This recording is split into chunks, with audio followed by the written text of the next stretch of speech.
Part 1-এ আমি বলেছি টাকিতে কি করে যাওয়া যায়। পার্ট 2-তে বলবো কোথায় কোথায় থাকা যায়। টাকিতে অনেক সুন্দর ছোট ছোট হোটেল আছে। আসলে দিনভর ঘোরার পর দরকার একটু বিশ্রাম।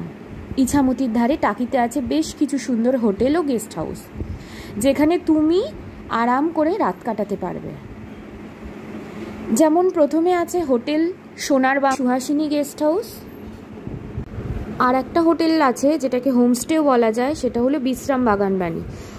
পরিবার বা ছোট দলে ভ্রমণের জন্য উপযুক্ত। প্রকৃতির মাঝে একদম নিরিবিলি পরিবেশ, স্থানীয় খাবার পাওয়া যায়।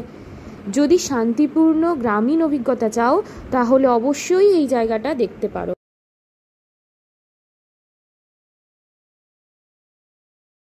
আমরা ছিলাম বিশ্রাম বাগানবাড়ি। চলো তোমাদের এবার আমরা বলবো বিশ্রাম বাগানবাড়ি কি করে যাওয়া যায়।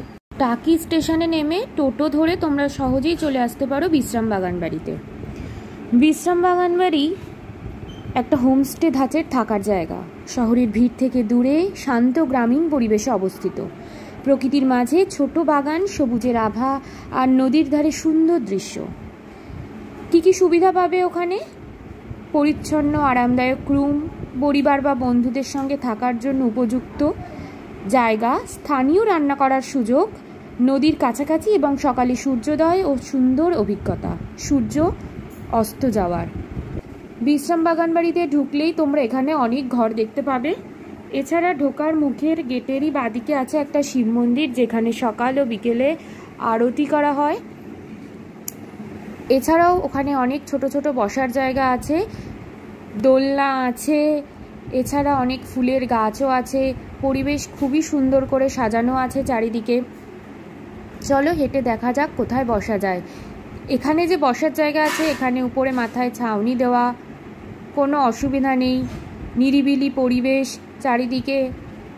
যদি বন্ধুদের সাথে বা আপনজনদের সাথে সময় কাটাতে চাও তাহলে অবশ্যই তোমরা চলে আসো বিশ্রাম বাগানবাড়িতে। এখানে অনেক বড় বড় মাপের অভিনেতা লেখকরাও এসেছে। সৌমিত্র চট্টোপাধ্যায়, ভিক্টর ব্যানার্জির মতো অনেক মানুষেরাও এখানে অভিনয় করতে এসেছেন। এখানে বাচ্চাদের জন্য অনেক খেলার জায়গাও আছে, দোলনা আছে। ছোট বাচ্চারা এখানে এসে উপভোগ করতে পারবে। চলো এবার দেখে নেওয়া যাক বিশ্রাম বাগানবাড়ির চারিদিকে কি কি আছে। আসলে এখানে বিশ্রাম বাগানবাড়িতে হেঁটে চলে ঘুরে ফিরে অনেক সময় কাটানো যায়। এছাড়াও একটা ইনফরমেশন তোমাদের দিয়ে রাখি, এখানে বিশেষ করে মেয়েদের স্কুলের বিভিন্ন ধরনের প্রোগ্রাম হয়, সাংস্কৃতিক অনুষ্ঠান করা হয়।